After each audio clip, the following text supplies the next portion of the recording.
balik Ampang, balik KL, balik rumah Opah Mariam. Okay, so we decide we all nak lunch dekat Lawood, Nilai. Orang si tahu punya lah, geng-geng MIAT si tahu punya lah Lawood ni. Favorite makan nasi kandar. Alright, so sekarang kita dah sampai Seremban. Mariam pun dah bangun tidur. Mariam, say hi Mariam. Alright, nanti kita tengok macam mana nasi kandar Lawood, baik ke tak baik. Okay.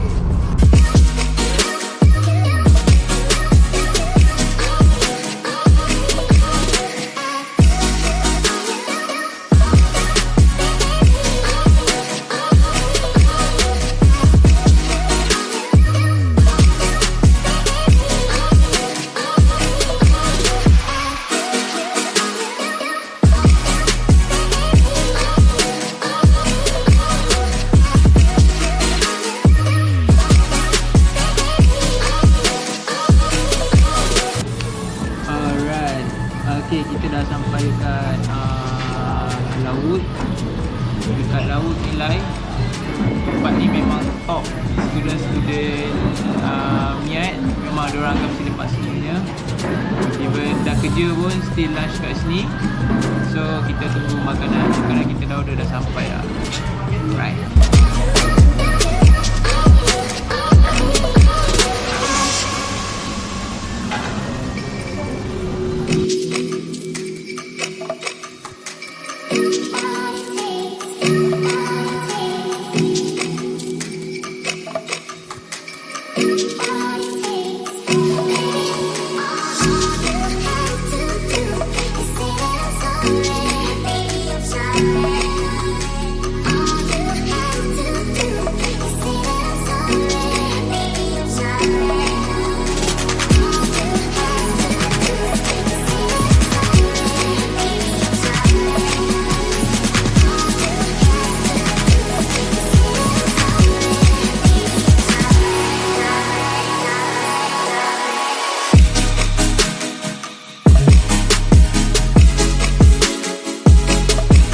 Okay, kita dah habis makan dekat Lawood.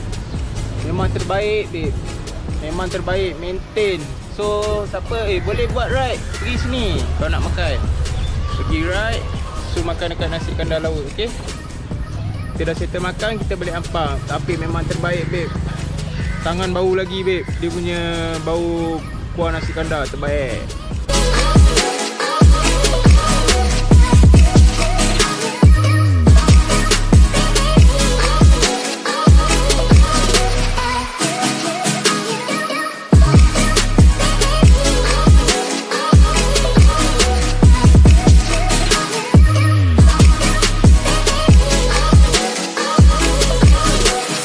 Alhamdulillah, dah sampai Ampang, dah sampai rumah Opah.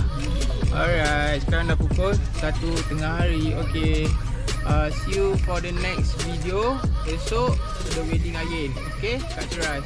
Mariam, bye bye Mariam, bye bye sayang.